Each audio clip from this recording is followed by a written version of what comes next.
جنت قیمت. نہ حسن بصری رحمۃ اللہ علیہ فرمائے د جنت قیمت تے لا الہ الا اللہ. بیا انس بن مالک رضی اللہ تعالی عنہ فرمائے وچا د نبی کریم صلی الله علیه وسلم تاسو کو چې یا رسول الله د جنت قیمت شته. وجناب نبی کریم محمد عربی صلی الله علیه وسلم فرمائے چې د جنت قیمت تے لا الہ الا اللہ محمد رسول صلی الله علیه وسلم. د جنت قیمت تے لا الہ الا اللہ. اور بیا نبی کریم صلی اللہ علیہ وسلم فرمائے چې کوم انسان سل پر سار لا الہ الا اللہ او سل پر مانا او ویدی انسان مخبر قیامت پر ورځ باندې څوارلسم سپوږمۍ په شان دی روان وي.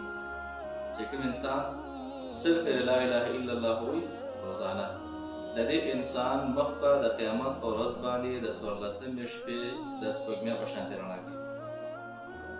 او دې انسان اوچت انسان بل د قیامت پر ورځ باندې نه وي سیوا د هغه انسان نه چې کومو خلکو د انسان نه ډېرې پیرې لا اله الا الله ویلي.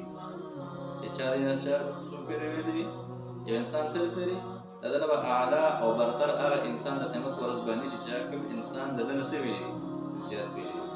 هر انسان له پکار دي چې د لا اله الا الله ذکر خامخا کوي. دې سره ایمان تازه کېږي، ایمان مضبوطېږي، گناهونه رجیږي، دا انسان الله ته نږدې کېږي. نه هر انسان له پکار چې دی خامخا صبح شام یو تسبیح لا اله الا الله کوي او آخره کې په سلام ځل دی ورپسې محمد رسول الله کوي.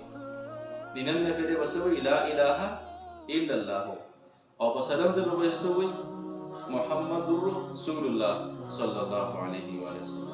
سیده ان شاء الله